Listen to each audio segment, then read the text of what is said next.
ಸ್ನೇಹಿತರೆ, welcome back to my channel. ನಾನು ಇವತ್ತಿನ ವಿಡಿಯೋದಲ್ಲಿ ನವರಾತ್ರಿ ಸಮಯದಲ್ಲಿ ಮುಟ್ಟಾದರೆ ದುರ್ಗಾ ಪೂಜೆ ಮಾಡಬಹುದೇ, ಶಾಸ್ತ್ರ ಏನಂತ ಹೇಳುತ್ತೆ ಅಂತ ಇವತ್ತಿನ ವಿಡಿಯೋದಲ್ಲಿ ಹೇಳ್ತಾ ಇದ್ದೀನಿ. ವಿಡಿಯೋನ ಎಲ್ಲಿಯೂ ಸ್ಕಿಪ್ ಮಾಡದೆ ಪೂರ್ತಿಯಾಗಿ ನೋಡಿ. ಇವಾಗ ಎಲ್ಲೆಡೆ ನವರಾತ್ರಿ ಹಬ್ಬದ ಪ್ರಯುಕ್ತ ದುರ್ಗಾ ಪೂಜೆ ನಡೆಯುತ್ತಿದೆ. ನವರಾತ್ರಿ ಹಬ್ಬದ 9 ದಿನವೂ ದುರ್ಗಾದೇವಿಯ 9 ಅವತಾರಗಳನ್ನು ಮಹಿಳೆಯರು ಪೂಜಿಸುತ್ತಾರೆ. ನವರಾತ್ರಿ ಹಬ್ಬದ ಸಮಯದಲ್ಲಿ ಮುಟ್ಟಾದರೆ ಪೂಜೆಯನ್ನು ಮಾಡಬಹುದೇ? ಮುಟ್ಟಾದ ಮಹಿಳೆಯರು ನವರಾತ್ರಿ ಸಮಯದಲ್ಲಿ ದುರ್ಗಾದೇವಿಯನ್ನು ಹೇಗೆ ಪೂಜಿಸಬೇಕು? ಶಾಸ್ತ್ರ ಹಾಗೂ ನಂಬಿಕೆ, ಧಾರ್ಮಿಕ ನಂಬಿಕೆ ಏನಂತ ಹೇಳುತ್ತೆ ಅಂತ ನೋಡೋಣ ಬನ್ನಿ. ಈಗಾಗಲೇ 2025ರ ಶಾರದೀಯ ನವರಾತ್ರಿ ಪ್ರಾರಂಭವಾಗಿದೆ. ನವರಾತ್ರಿ ಹಬ್ಬದ 9 ದಿನಗಳವರೆಗೂ ಮಹಿಳೆಯರು ದುರ್ಗಾದೇವಿಯನ್ನು ಪೂಜಿಸುತ್ತಾರೆ.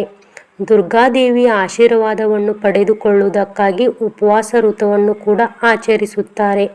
ಮಹಿಳೆಯರಿಗೆ ನವರಾತ್ರಿ ಹಬ್ಬದ ಸಮಯದಲ್ಲಿ ಮುಟ್ಟಾದರೆ ಪೂಜೆಯನ್ನು ಮಾಡಬೇಕೇ ಅಥವಾ ಬೇಡವೇ? ಪೂಜೆಯನ್ನು ಮಾಡುವುದಾದರೂ ನಾವು ಯಾವೆಲ್ಲ ನಿಯಮಗಳನ್ನು ತೆಗೆದುಕೊಳ್ಳಬೇಕು ಎಂಬುದರ ಬಗ್ಗೆ ಸಾಕಷ್ಟು ಗೊಂದಲಗಳಿರಬಹುದು. ನವರಾತ್ರಿ ಹಬ್ಬ ಒಂದೆರಡು ದಿನಗಳ ಹಬ್ಬವಲ್ಲ, ಇದೊಂದು 9 ದಿನಗಳ ಸುದೀರ್ಘವಾದ ಹಬ್ಬವಾಗಿದೆ. ಈ 9 ದಿನಗಳ ಪೂಜೆಯು ಒಂದು ದಿನಕ್ಕಿಂತ ಇನ್ನೊಂದು ದಿನಕ್ಕೆ ವಿಭಿನ್ನವಾಗಿರುತ್ತದೆ. ವರ್ಷದ ಪ್ರತಿಯೊಂದು ತಿಂಗಳು ಮಹಿಳೆಯರು ಮುಟ್ಟಿನ ದಿನಗಳನ್ನು ಎದುರಿಸುವುದು ಸಾಮಾನ್ಯ ಪ್ರಕ್ರಿಯೆ. ಅಂತಹುದೇ ಅಂದರೆ ಮುಟ್ಟಿನ ದಿನಗಳನ್ನು ಅವರು ನವರಾತ್ರಿ ಹಬ್ಬದ ಸಮಯದಲ್ಲಿ ಎದುರು ನೋಡಿದರೆ ಆಗ ಏನು ಮಾಡಬೇಕು, ಯಾವೆಲ್ಲ ನಿಯಮಗಳನ್ನು ಪಾಲಿಸಬೇಕು ಎಂಬುದರ ಕುರಿತು ಒಂದಿಷ್ಟು ಮಾಹಿತಿ ಇಲ್ಲಿದೆ ನೋಡಿ. ನವರಾತ್ರಿ ಉಪವಾಸ ವ್ರತ ಮಾಡುವಾಗ ಮುಟ್ಟಾದರೆ ಏನು ಮಾಡಬೇಕು ಅಂತ ಆದರೆ, ಹಿಂದೂ ಶಾಸ್ತ್ರದಲ್ಲಿ ಉಲ್ಲೇಖಿಸಿರುವ ಪ್ರಕಾರ ನವರಾತ್ರಿ ಹಬ್ಬದ ಸಮಯದಲ್ಲಿ ಮಹಿಳೆಯರು ಮುಟ್ಟಿನ ದಿನಗಳನ್ನು ಅನುಭವಿಸಿದರೆ ಅಂಥ ಸಂದರ್ಭದಲ್ಲಿ ಉಪವಾಸ ವ್ರತವನ್ನು ಮುಂದುವರಿಸಬಹುದು. ಆದರೆ ಇಲ್ಲಿ ನೀವು ಗಮನದಲ್ಲಿಟ್ಟುಕೊಳ್ಳಬೇಕಾದ ಪ್ರಮುಖ ವಿಚಾರವೇನೆಂದರೆ, ಈ ಸಮಯದಲ್ಲಿ ನೀವು ದೈಹಿಕವಾಗಿ ಸದೃಢರಾಗಿದ್ದಾಗ ಅಥವಾ ನಿಮಗೆ ಮಾಡಲು ಸಾಧ್ಯವಾಗುತ್ತದೆ ಎಂದೆನಿಸಿದಾಗ ಮಾತ್ರ ವ್ರತವನ್ನು ಮಾಡಲು ಸಾಧ್ಯವಾಗದೇ ಇದ್ದರೆ ಮನಸ್ಸಿನಲ್ಲಿ ದೇವಿಯ ಬಳಿ ಕ್ಷಮೆಯನ್ನು ಕೇಳಿ ವ್ರತವನ್ನು ಕೈಬಿಡಬಹುದು. ಕಡ್ಡಾಯವಾಗಿ ವ್ರತ ಮಾಡಲೇಬೇಕೆನ್ನುವ ನಿಯಮವನ್ನು ಶಾಸ್ತ್ರದಲ್ಲಿ ಹೇಳಿಲ್ಲ. ನವರಾತ್ರಿಯ ಸಮಯದಲ್ಲಿ ಮುಟ್ಟಾದರೆ ಮಹಿಳೆಯರು ದೇವರ ಕೋಣೆಯನ್ನಾಗಲಿ, ದುರ್ಗಾದೇವಿ ವಿಗ್ರಹ ಅಥವಾ ಫೋಟೋವನ್ನಾಗಲಿ ಅಥವಾ ದುರ್ಗಾ ಪೂಜೆಗೆಂದು ತಂದಿರುವ ಪೂಜೆ ಸಾಮಗ್ರಿಗಳನ್ನಾಗಲಿ ಮುಟ್ಟಬಾರದು. ಈ ಸಮಯದಲ್ಲಿ ಮಹಿಳೆಯರು ತಮ್ಮ ಮನಸ್ಸಿನಲ್ಲೇ ದುರ್ಗಾದೇವಿಯನ್ನು ಪ್ರಾರ್ಥಿಸಬೇಕು. ಆಕೆಯ ಮಂತ್ರಗಳನ್ನು ಮನಸ್ಸಿನಲ್ಲಿಯೇ ಜಪಿಸಬೇಕು.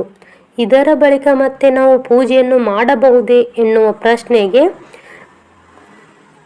ಮಹಿಳೆಯರು ಮುಟ್ಟಿನ ಸಮಯದಲ್ಲಿ ದುರ್ಗಾದೇವಿಯ ಪೂಜೆಯನ್ನು ಮಾಡದೇ ಕೂಡ ಆಕೆಯ ಆಶೀರ್ವಾದವನ್ನು ಪಡೆದುಕೊಳ್ಳಬಹುದಾಗಿದೆ.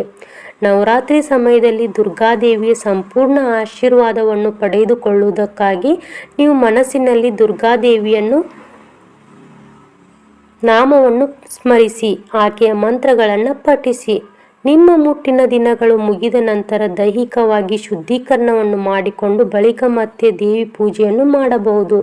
ಬಳಿಕ ನವರಾತ್ರಿಯ ಉಪವಾಸವನ್ನು ಮತ್ತೊಮ್ಮೆ ಪ್ರಾರಂಭಿಸಬಹುದು. ಮುಟ್ಟಿನ ದಿನಗಳಲ್ಲಿ ಯಾರ ಬಳಿ ಪೂಜೆಯನ್ನು ಮಾಡಿಸಬಹುದು ಅಂತ ನೋಡೋದಾದರೆ, ನವರಾತ್ರಿ ಅವಧಿಯಲ್ಲಿ ನಿಮಗೆ ಪೂಜೆಯನ್ನು ಮಾಡಲು ಸಾಧ್ಯವಾಗದೇ ಇದ್ದರೆ ಅಂತಹ ಸಂದರ್ಭದಲ್ಲಿ ನೀವು ನಿಮ್ಮ ಮನೆಯ ಪುರುಷ ಸದಸ್ಯರ ಕೈಯಿಂದ ಪೂಜೆಯನ್ನು ಮಾಡಿಸಬಹುದು. ನಿಮ್ಮ ಮನೆಯ ಪುರುಷರಿಂದ ನಿಮ್ಮ ಬದಲಾಗಿ ಪೂಜೆಯನ್ನು ಮಾಡಿಸುವುದು, ಆರತಿಯನ್ನು ಮಾಡಿಸುವುದು ದುರ್ಗಾದೇವಿಯ ಆಶೀರ್ವಾದವನ್ನು ನಿಮ್ಮ ಕುಟುಂಬದ ಮೇಲೆ ಇರುವಂತೆ ಮಾಡುತ್ತದೆ. ಮಹಿಳೆಯರು ಮುಟ್ಟಿನ ದಿನಗಳಲ್ಲಿ ಎದುರಿಸುವುದು ನೈಸರ್ಗಿಕ ಪ್ರಕ್ರಿಯೆ. ನವರಾತ್ರಿ ಸಮಯದಲ್ಲಿ ಮುಟ್ಟಾಗುವುದರ ಮೂಲಕ ದುರ್ಗಾದೇವಿಯ ಆಶೀರ್ವಾದವನ್ನು ಪಡೆದುಕೊಳ್ಳಲು ಸಾಧ್ಯವಾಗಲಿಲ್ಲ ಎಂದು ಕೊರಗುವ ಅಗತ್ಯವಿಲ್ಲ. ನೀವು ಮಾನಸಿಕವಾಗಿ ದುರ್ಗಾದೇವಿಯನ್ನು ಸ್ಮರಿಸುವ ಮೂಲಕ, ಆಕೆಯ ಮಂತ್ರಗಳನ್ನು ಪಠಿಸುವ ಮೂಲಕ ದುರ್ಗಾದೇವಿಯ ಅನುಗ್ರಹವನ್ನು ಪಡೆಯಬಹುದಾಗಿದೆ. ದುರ್ಗಾದೇವಿ ನಿಮ್ಮ ಭಕ್ತಿಯನ್ನು ನೋಡುತ್ತಾಳೆ ಹೊರತು ಆಡಂಬರವನ್ನು ನೋಡುವುದಿಲ್ಲ. ನೋಡಿದ್ರಲ್ಲ, ದುರ್ಗಾದೇವಿಯನ್ನು ನಾವು ಭಕ್ತಿ ಭಾವದಿಂದಲೂ ಸಹಿತ ಒಲಿಸಿಕೊಳ್ಳಬಹುದು ಅಲ್ಲವೇ? ನಾನು ಕೊಟ್ಟಿರೋ ಮಾಹಿತಿ ನಿಮಗೆ ಇಷ್ಟ ಆಗಿದೆ ಅಂತ ಅಂದ್ಕೊಂಡಿದ್ದೀನಿ. ನನಗೆ ತಿಳಿದ ಮಟ್ಟಿಗೆ ಕೊಟ್ಟಿದ್ದೀನಿ. ಎಲ್ಲಾದರೂ ತಪ್ಪಿದ್ದಲ್ಲಿ ಕ್ಷಮೆ ಇರಲಿ. ನಿಮಗೆ ವಿಡಿಯೋ ಇಷ್ಟ ಆಗಿದ್ರೆ ಪ್ಲೀಸ್ ಲೈಕ್ ಮಾಡಿ, ಶೇರ್ ಮಾಡಿ, ಹಾಗೆ ಕಮೆಂಟ್ ಮಾಡೋದನ್ನು ಮರಿಬೇಡಿ. ಮತ್ತೆ ಮುಂದಿನ ವಿಡಿಯೋದಲ್ಲಿ ಸಿಗ್ತೀನಿ. ಸರ್ವೇ ಜನ ಸುಖಿನೋ ಭವಂತು.